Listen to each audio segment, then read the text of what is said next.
Olá pessoal, bem-vindos de volta ao nosso curso técnico em aquicultura. Nós vamos agora para a segunda parte da nossa aula sobre cultivo de beiju-pirá, tá? Então, novamente, citando aí o nosso amigo Racicentro Canado, nós vamos iniciar agora falando sobre os cultivos em sistemas suspensos, tá? Então, em se tratando de sistemas flutuantes, pessoal, basicamente, nós vamos ver que existem dois sistemas distintos. Os chamados sistemas familiares, tá? E os sistemas industriais. O que é o sistema familiar? O sistema familiar vai ser utilizado em gaiolas quadradas, retangulares, tá? Modulares, que vão poder ser acopladas umas às outras, né? Chegando a ter até 30 módulos acoplados uns aos outros, semelhante ao que nós vimos naquela nossa aula lá de sistemas de produção, né? Gaiolas simples, utilizadas muitas vezes bambu, madeira, flutuadores plásticos, ou muitas vezes se utiliza algumas gaiolas de PEAD, que é o polietileno de alta densidade, só que elas vão estar localizadas em baías, enseadas ou mesmo ali em estuários, tá? Nós vamos ter aí que o volume das gaiolas vai variar de 27 a 1000 metros cúbicos e as densidades de estocagem vão variar aí desde densidades muito baixas até 14,4 kg por metro cúbico, tá? Nas diferentes fases de vida do animal. Nós vamos ver que a alimentação ela é a base de ração comercial, contudo se faz um forte uso do que nós chamamos de trash fish, né? Ou peixe de baixo valor comercial. Então nós observamos aqui um exemplo, né? De gaiolas bem simples, ó, com flutuadores plásticos, né? Feita de madeira. Essa aqui é um pouco mais sofisticada. E o uso, né, da alimentação, né? Peixe de baixo valor comercial. O cara está pegando a sardinha e botando aqui para os beiju-pirá. Detalhe, aqui do lado a gente tem flutuador, uma casinha aí para o cara que ele fica. Muitas vezes alguns moram nessas casinhas, outros só passam o dia aí nas suas estruturas aqui para dar suporte ao manejo nessas gaiolas. E o sistema industrial, como é que é? Eles vão utilizar gaiolas circulares, né, de PEAD com um maior diâmetro, né, ou mesmo os tanques submersos, como o exemplo dos hexagonais bicônicos, como eu mostrei para vocês lá na aula anterior, né, aqueles que vão estar submersos, né, ou até mesmo os tanques globulares geodésicos, são os aquapods, tá? Próximos à costa, da forma que nós vamos chamar de nearshore, ou muitas vezes em mar aberto, chamado offshore. O volume das gaiolas vai ser bem variado também, desde 7 metros cúbicos até tanques com mais de 1.800 metros cúbicos. Nós vimos lá na nossa aula de sistemas de flutuante, aquela gaiola gigantesca, né, que a China desenvolveu aí para a Noruega, é uma coisa absurda, né? E as densidades de estocagem vão variar desde densidades mais modestas, chegando aí também até 14 kg por metro cúbico, né, nas diferentes fases de cultivo. Uma grande diferença, pessoal, é que para o sistema industrial nós vamos ter o que? Primeiro, 100% de alimentação com ração comercial, e muitas vezes nós vamos ter, ó, sistemas de alimentação diferenciados, né, automatizados. Então lembrasse que nós vimos um texto só sobre isso, sobre alimentação e sistema de alimentação, não apenas alimentação, mas monitoramento dos animais, câmeras subaquáticas fazendo monitoramento constante dos animais. Se der certo eu boto um linkzinho para vocês de uma empresa só de tecnologia de cultivo offshore, que vocês vão ver um verdadeiro show de imagens com câmeras que fazem o monitoramento dos peixes, inclusive escaneiam os peixes para já determinar a biomassa que tem dentro da sua gaiola, já dá o tamanho do peixe, a partir do tamanho do peixe já diz inclusive com que peso aquele animal está.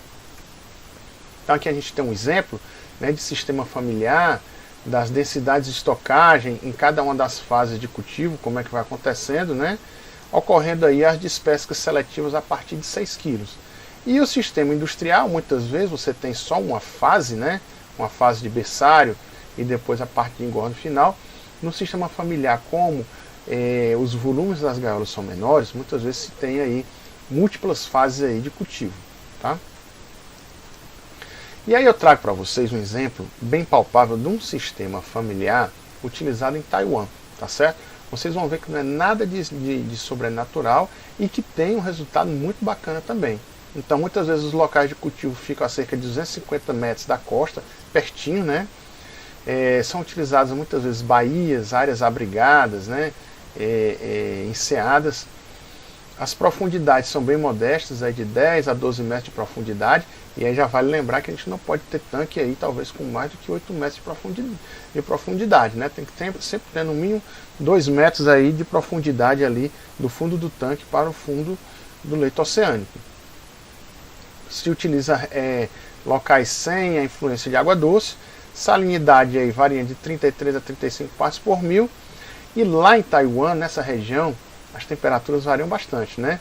Então você tem temperaturas chegando até 30 graus Celsius, e no inverno, né, as temperaturas chegam quase a 13 graus Celsius. Então veja aí, é uma variação de temperatura absurda, e os caras estão cultivando. E a gente está o quê? Marcando bobeira, porque a gente não tem esse problema de temperatura aqui.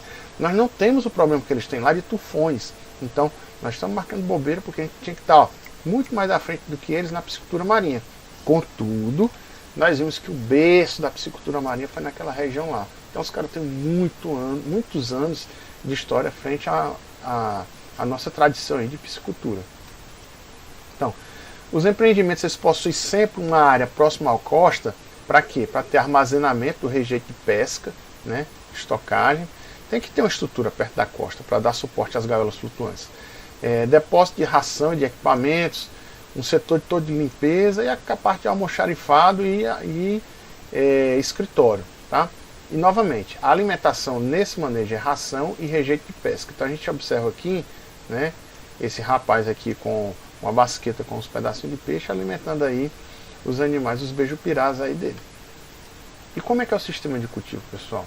É um sistema de cultivo chamado multifásico, onde nós vamos ter o berçário, que eu vou chamar de alevinagem, a engorda 1, que eu vou chamar de recria, e a engorda 2, que eu vou chamar de terminação.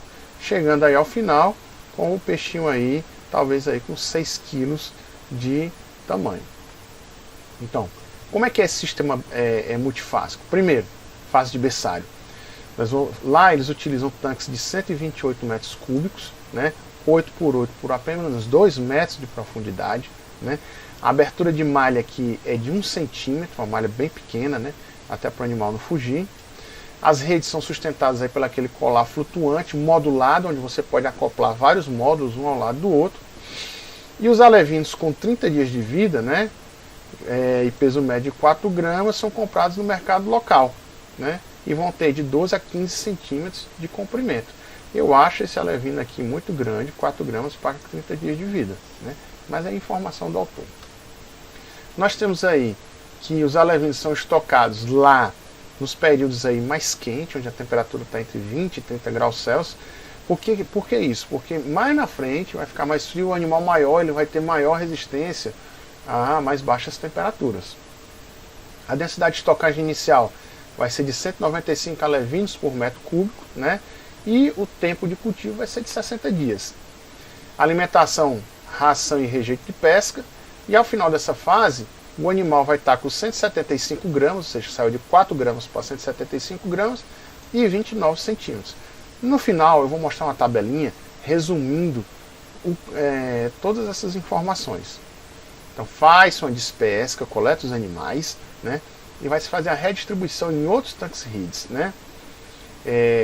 Esses tanques redes da engorda, semelhante ao do berçário, eles vão utilizar uma tela, tá, de nylon multifilamento sem nó. Então lembrado que nós comentamos sobre isso, a importância de ter uma rede sem nó evita uma certa abrasão do animal quando ele vai roçando ali na rede, tá? Já vai se trabalhar com um tanque com 2,5 centímetros de abertura de malha, e o volume desses tanques tem um volume de 384 metros cúbicos, mas um volume útil vai ser de 370 metros cúbicos, né? São tanques de 8 por 8 por 60 aí de profundidade, tá? Os peixes vão passar, depois dos 60 dias do berçário, vão passar mais 30 dias nesse tanque de recria, né? Vai se trabalhar com a densidade de estocagem de 2.500 peixes por tanque, ou seja, vai dar 7 peixes por metro cúbico. E aí passa-se, depois desse período, desses 30 dias, tá, para a terceira fase, que a gente vai chamar de engorda ou terminação, tá?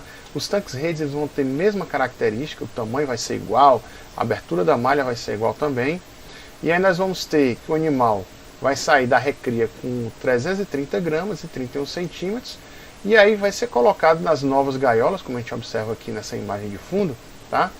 Com uma quantidade de 1000 peixes por gaiola, dando aí 2,7 peixes por metro cúbico. Essa é a densidade que vai se trabalhar, tá? Uma densidade bem baixa, para se conseguir aí bons resultados.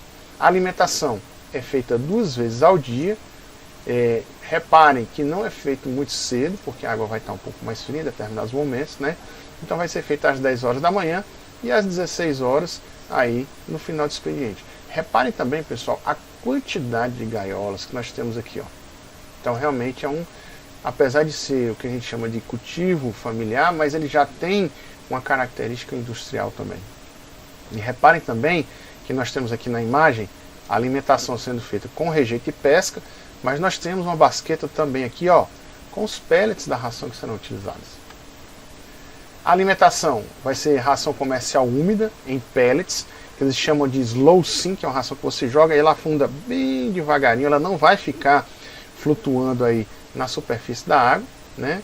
E vai ter mais ou menos 35% de proteína bruta e um teor de lipídios mais elevado em 16%. Mas é utilizado também, pessoal, o rejeito de pesca. Tá? O rejeito de pesca, né, o trash fish, ele tem característica de baixar o custo, ele tem da alimentação, ele tem uma melhor aceitação durante o período do frio e ele vai destravar o crescimento quando o animal chega aos 3 quilos, né, que bate com aquele período que o animal vai estar quando? Com a sua maturação sexual. Então, lá, quando se reduz a temperatura abaixo de 16 graus Celsius, utiliza-se apenas o rejeito de pesca. Né? O animal não pega a ração. E em temperaturas ainda inferiores, tá? 15 graus Celsius, os animais já vão parar de se alimentar. E pode, inclusive, começar a ocorrer mortalidade. As despescas elas vão ser realizadas 17 a 18 meses depois, né, de cultivo, quando os animais já pesam aí, em média 6 quilos. Tá? Então, os resultados de crescimento ainda não vão ser otimizados lá para Taiwan. Por quê? Por conta do fator temperatura. E é por isso que eu digo que aqui no Brasil a gente está chupando o dedo, cara. Nós não temos essa questão da temperatura. Nós temos aqui, principalmente na região Nordeste, uma constância de temperatura em torno aí de 25, 26 graus Celsius, muito bom para o cultivo do beiju-pirá. Em todo o processo, a sobrevivência final vai ser em torno de 40%. Tá? Então eu trago para vocês aqui uma tabelazinha exemplificativa, né, do tempo de cultivo, né, abertura de malha, no berçário que a gente tem, ó, berçário, malha 10 milímetros, recria engorda, malha 25 milímetros, né, o peso inicial, as densidades de estocagem utilizada. Eu queria ressaltar que na fase de berçário, o animal passa 60 dias e ele sai de 4 gramas e chega a 175 gramas. Né? Já na recria, ele vai praticamente o que? Triplicar quase o seu peso, mas observe o ganho em comprimento. No berçário, ele vai sair mais ou menos de 15 centímetros e vai para 29 centímetros. Já na recria, ele sai de 29 centímetros para 31 centímetros, ou seja, em comprimento, esse animal não ganhou quase nada. Foi praticamente o que? 2 centímetros. Mas em compensação ele ganhou o que? Muito em peso. Então ele aumentou a sua carcaça. E os animais são despescados depois aí com o peso médio final em torno de 6 quilos, fechando aí 17, 18 meses. O ciclo de cultivo vai ter aí entre 1 ano e meio, um pouco mais de 1 ano e meio. Né? 1 ano e 4 meses a 1 ano e 6 meses. Uma observação, pessoal, com relação à questão da abertura das malhas das redes. Tá? Embora o sistema citado ele utilize apenas 2 aberturas de malha, esse manejo não é o mais correto. Tá? Por quê? Porque você tem, é recomendado que você troque as telas conforme o animal for crescendo. Né? A tela está ali para evitar que o animal fuja. Então, quando você tem um animal maior, você deve utilizar uma malha maior para facilitar as trocas de água. Então, nós temos um documento aqui dessa autora da Kumundini, uma indiana muito dedicada. Ela trabalhou e elaborou um documento geral sobre o cultivo de beiju-pirá e ela sugere aqui as aberturas de malha, diferentes aberturas de malha, com relação ao comprimento dos peixes. Então, inicialmente, né, peixes com 100 a 200 milímetros de comprimento, utiliza malha 18 milímetros. Conforme o animal vai crescendo, nós vamos podendo aumentar o tamanho da abertura de malha. Então pega o exemplo aqui, tá, de uma abertura de malha de 40, ou seja, de 4 centímetros, para animal de 460 a 750 milímetros de comprimento, ou seja, é animal que vai ter de 1,1 kg a 4 kg. E já nas fases finais de engorda, você pode trabalhar com malha 60, ou seja, de 6 centímetros de abertura de malha, onde você vai ter animais de 4 a 7 kg. Tá? Esse manejo, ele é o que? Muito benéfico aos peixes, porque facilita a troca de água, né? E quanto maior a troca de água, menor vai ser os problemas aí de ectoparasita que nós vamos ter nos nossos animais, porque a corrente, ela vai limpando, a corrente marinha vai limpando o corpo do animal. Lá em Taiwan, eles têm um manejo específico que é a questão da limpeza das redes, tá?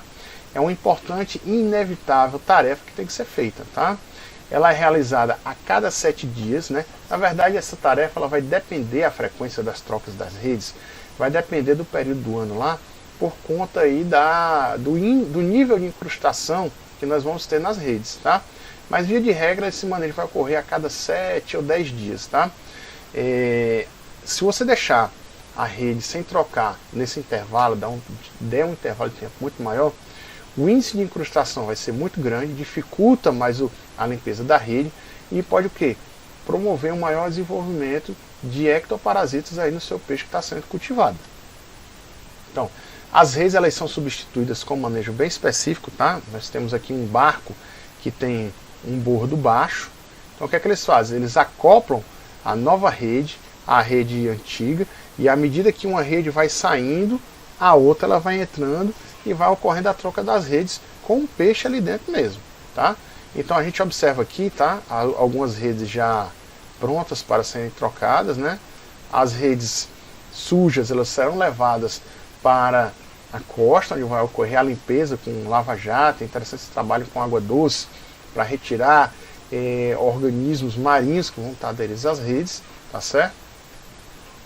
E normalmente lá, esse manejo eles conseguem trocar 10 redes por dia, tá?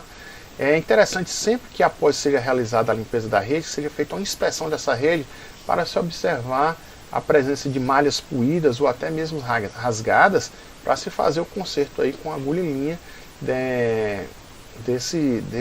dessa região danificada da rede. Porque se você deixar aumenta o tamanho do buraco, você vai começar a ter escape aí dos seus animais cultivados. E a profilaxia, né? Questão de sanidade e profilaxia. Então a gente tem sempre, pessoal, que com a intensificação dos cultivos, os problemas com enfermidades eles começam a ocorrer, né? Então, as principais enfermidades observadas no cultivo do beiju-pirá, não apenas nesse cultivo em Taiwan, mas em praticamente todos os sistemas de cultivo, são os ectoparasitas, com a tricodina, a neobenedina e o amilodínio, tá? São os principais problemas aí de parasitas que nós temos nos peixes, né? E nós temos também a questão das bacterioses, com a ocorrência de víbrios e a ocorrência de streptococcus. Então, a observação do comportamento dos animais já pode indicar a ocorrência dessas enfermidades, tá? Como, por exemplo, falta de apetite, nado errático dentro da gaiola, o boquejamento na superfície, né? E o batimento opercular acelerado. Esse aí particularmente indica o que? Infestação das brancas. E aí é interessante que você tome alguma medida para corrigir esse problema, né? Então nós temos também que muitas vezes indivíduos nadando próximo às redes, né? E desenvolvendo colorações esbranquiçadas ou muito avermelhadas no corpo, também dão forte indício de questão de ectoparasita. Então imagine aí, quando você vê um animal roçando na rede, o que é que acontece? Alguma coisa está irritando ali a pele do animal. Provavelmente nós vamos ter aí a questão de algum ectoparasita aderido aí ao corpo do animal. Em casos avançados, pessoal, pode-se verificar inclusive o desenvolvimento de lesões eruptivas, né? Úlceras no corpo do animal. E aí como é que a gente faz esse tratamento, tá? No geral, para ectoparasita, os tratamentos eles vão se iniciar com banho de água doce por 5 a 10 minutos, tá? Então, geralmente eles pegam as gaiolas, levantam o fundo da gaiola, dividem a gaiola ao meio com a corda, e aí concentra os animais em uma parte da gaiola, vai retirando da gaiola, joga em caixas com água e aeração, né? O animal vai ficar ali 5 a 10 minutos ali na água e aí depois são retornados para a gaiola que eles estavam. Detalhe, uma vez que você tem muita infestação com ectoparasita, é imprescindível que você troque logo a rede antes de devolver o animal para aquele ambiente, porque senão você vai tratar o animal e devolver para um ambiente que está, entre aspas, contaminado. Nos casos mais severos, pessoal, pode-se utilizar banhos de formalina, utilizando 0,03 a 0,1 ml por litro, né? Então você bota o animal, deixa ele por 60 minutos, é um manejo que é um pouco mais demorado, e aí você faz esse tratamento. Já para as bacterioses, alguns produtores se utilizam do banho dos animais com oxitetraciclina. Tá? Então coloca uma determinada quantidade de oxitetraciclina na água, faz o banho do animal e depois devolve aí para o ambiente.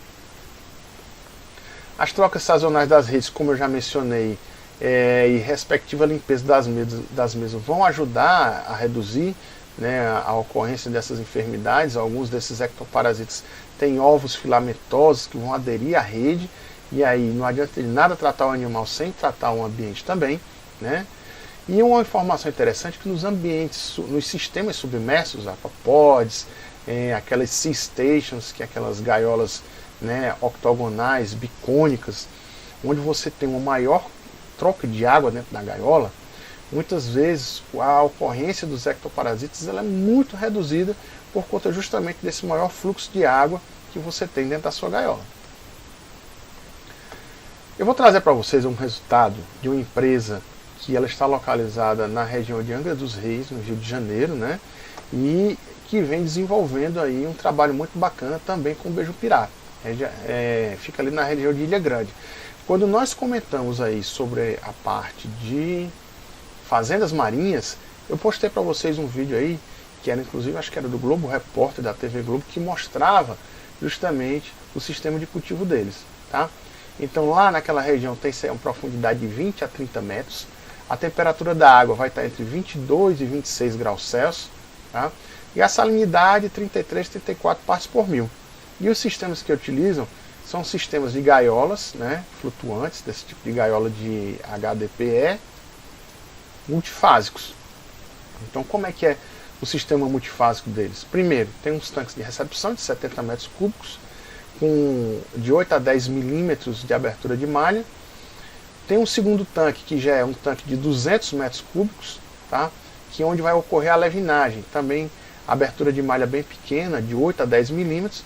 O animal ele vai chegar do laboratório aí com 15, 20 gramas, né? E vai ficar lá até atingir 40 gramas. E aí é feita a transferência para um tanque maior, tá certo? Vai se trabalhar aí com tanques de 700 metros cúbicos. A abertura de malha aqui já é um pouco maior. O animal vai sair de 40 até 350 gramas. Novamente faz uma repicagem, tá certo? Transporta os animais para esse tanque maior de 1.200 metros cúbicos. Uma malha já bem maior, uma malha de 3 milímetros, né? Ou seja, 3 centímetros de abertura de malha. E aí esses animais eles vão ficar até o tamanho de abate, 350 gramas até 4,5 quilos. Né? E qual é o tempo de cultivo?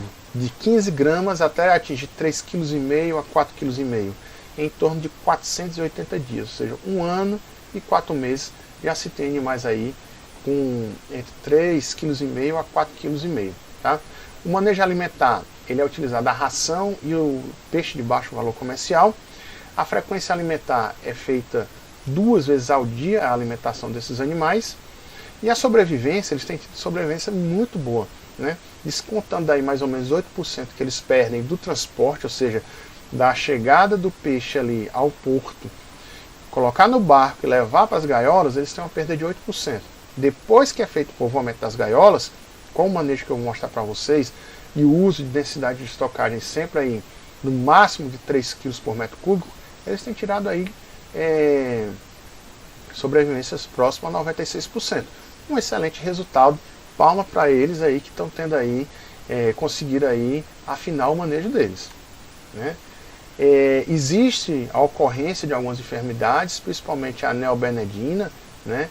E para isso existe o tratamento profilático. O que é que eles fazem? Dos 15 aos 350 gramas, todos os peixes vão passar por banho de água doce a cada 10 dias. Então eles pegam os peixes, tiram da gaiola, colocam na caixa d'água e deixam por 4 minutos, né? E depois devolvem para as gaiolas. Com um animal um pouco maior, 350 gramas acima, os banhos de água doce eles vão ocorrer apenas a cada 15 dias. Mas mesmo assim, pessoal, imagine aí você passar praticamente 1 ano e meio, de 15 em 15 dias, tendo que tirar os animais da sua gaiola. Nesse caso, na verdade, eles não tiram da gaiola, vou corrigir, eles colocam um bolsão, né, dentro da gaiola, que eles chamam de lava-peixe, né, coloca aquele bolsão ali dentro, joga água doce e deixa os animais aí durante 4 minutos e depois libera os animais. Tá? Quando ocorrem problemas com bactérias, por exemplo, aeromonas, os animais vão ter uma natação lenta, né? Eles já percebem a falta de apetite do animal e algumas vezes algumas lesões. E aí eles fazem um banho com oxitetraciclina. Detalhe aqui na imagem, pessoal, da Kerber, aqui a gente tem a presença da neobenedina, a ocorrência maior desse parasita, sempre próximo à cabeça e muitas vezes junto aqui ao olho do animal, podendo inclusive cegar o animal. E aí nós vamos ter, agora que eu trago para vocês, um exemplo do sistema de cultivo em viveiros, né, que ocorreu na região, com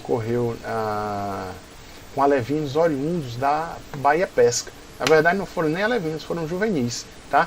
Então, utilizou-se aí juvenil já de grande porte, né, de 283 gramas, que vieram lá da Bahia Pesca. Fez o cultivo em viveiros, o viveiro tinha 0,6 hectare, viveiro de profundidade razoável, 1,4 metros de profundidade, e a densidade de estocagem aqui foi muito baixa. Eles utilizaram aí 2 peixes para cada 11 metros quadrados. Né? Então, frente ao que a gente viu nas gaiolas, a densidade de estocagem utilizada foi bem baixinha. Então, para esse cultivo foram estocados 1.100 animais, o cultivo teve duração de 4 meses e utilizou 100% de ração comercial, que tinha aí a quantidade de proteína bruta em torno de 45%. A taxa de alimentação ela foi sempre em torno de 3% da biomassa, dividida em 2 alimentações diárias. E aí eu convido vocês agora para a gente fazer um exercício. Como é que eu calculo a quantidade de alimento que é ofertado para esses animais? Nós já vimos isso em outra aula, mas nós vamos repetir. Tá? Então, nosso exercício. Vamos considerar que a população inicial foi 1.100 peixes, que houve uma mortalidade de 125 peixes, a gente conseguiu coletar esses peixes mortos, que o peso médio atual desses animais, se fez a biometria e eles estavam 458 gramas, ou seja, 0,458 quilos, e que o número de tratos, ou seja, a quantidade de alimentações feita é 2 vezes por dia. Se a gente utilizar 3% da biomassa por dia, eu pergunto, qual a quantidade de ração deve ser ofertada para esses peixes em cada um dos tratos? Vou aguardar um pouquinho, vou deixar você responder, tá certo? Na verdade eu vou responder logo e depois a gente passa um exercício aí para vocês treinarem. Primeira coisa que nós vamos fazer é determinar a biomassa do nosso tanque, do nosso viveiro. E a biomassa nada mais é do que o número de peixes vezes o peso médio. Só que nesse caso a gente tem que abater a mortalidade. Então, o número de peixes vai ser os 1.100 que eu coloquei, menos 120 que morreu, vezes o peso médio, que no caso aqui está em quilos. Tá? Então, fazendo essa continha simples, nós vamos chegar ao valor de biomassa de 446,6 quilos de peixe, atualmente, hoje, dentro do viveiro. Qual seria o passo 2, professor? Nós vamos calcular a quantidade de ração total no dia. Então, se eu tenho 100% da minha biomassa, nós vamos ter o quê? 44,6 quilos. Se eu quero 3%, eu tenho o Y. Então nós multiplicamos uma proporção, esse vezes esse, vai ser igual a esse vezes esse. Tá? Fazendo essa continha simples, pessoal, nós vamos ver que a quantidade de ração total a ser aplicada no viveiro vai ser 13,4 kg de ração por dia. Como nós temos 2 tratos, nós vamos ter uma ração pela manhã de 6,7 kg e uma outra ração à tarde de 6,7 kg. Ok? Está um pouquinho aqui no meio, mas eu acho que dá para vocês verem. Tá? E quais foram os resultados obtidos nesse cultivo? Tá? Nós tivemos aí o peso médio inicial de 283 gramas, o peso de abate depois de 4 meses foi de 1,53 kg, né? As taxas de renovação de água diárias foram muito baixas, abaixo de 1%. E aqui eu quero ressaltar, pessoal, algo muito interessante que aconteceu. Salinidade. Durante o cultivo, por conta de chuvas, nesse experimento, né, que foi um experimento em campo, a salinidade ficou entre 14 a 26 partes por mil. E isso foi muito interessante, porque mesmo com essa salinidade, nós observamos que os animais continuaram a comer. Tá? Então, quando o animal está se alimentando, esse é um excelente indicativo de um conforto do animal. E nós tivemos também aqui, ó, 82% de sobrevivência final. Então, um bom resultado aí para o cultivo do beiju-pirá em viveiros. Tá? Então, avaliando os resultados, nós temos a comprovada resistência da espécie às variações de condições ambientais, principalmente quem? Salinidade, por conta da redução da salinidade. Né? Cito aqui de novo que mesmo permanência da salinidade de 14 partes por mil por mais de uma semana, não se viu animais mortos ou boiando, e isso faz com que a gente novamente insista que ele é um animal chamado de quê? Eurialino. É um animal que tolera grandes variações de salinidades, mostrando também que o sistema de cultivo em terra não é um sistema ruim aí para o cultivo do beiju-pirá. Opa, dá uma piscadinha. Então, durante o período da baixa salinidade, não se verificou também redução da alimentação. Né? O oxigênio dissolvido sempre se manteve aí entre 6 e 8.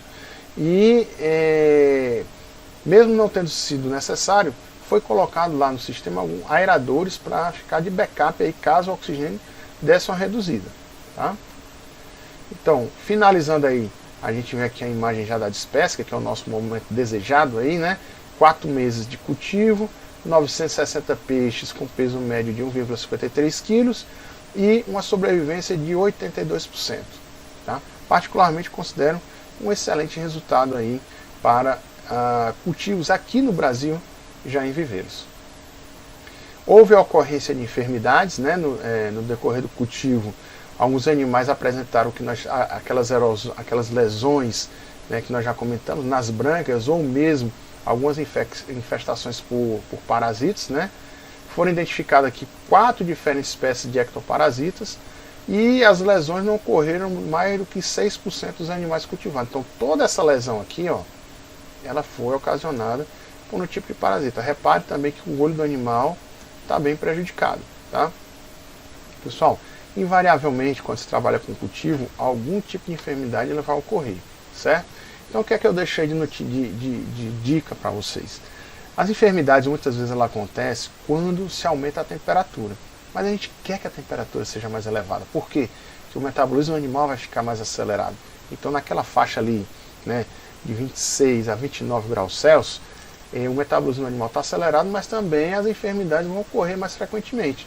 Então, cuidado com a qualidade da água, trocas de água, né, manejos profiláticos vão fazer com que você tenha bons resultados no cultivo dos seus beiju-pirás.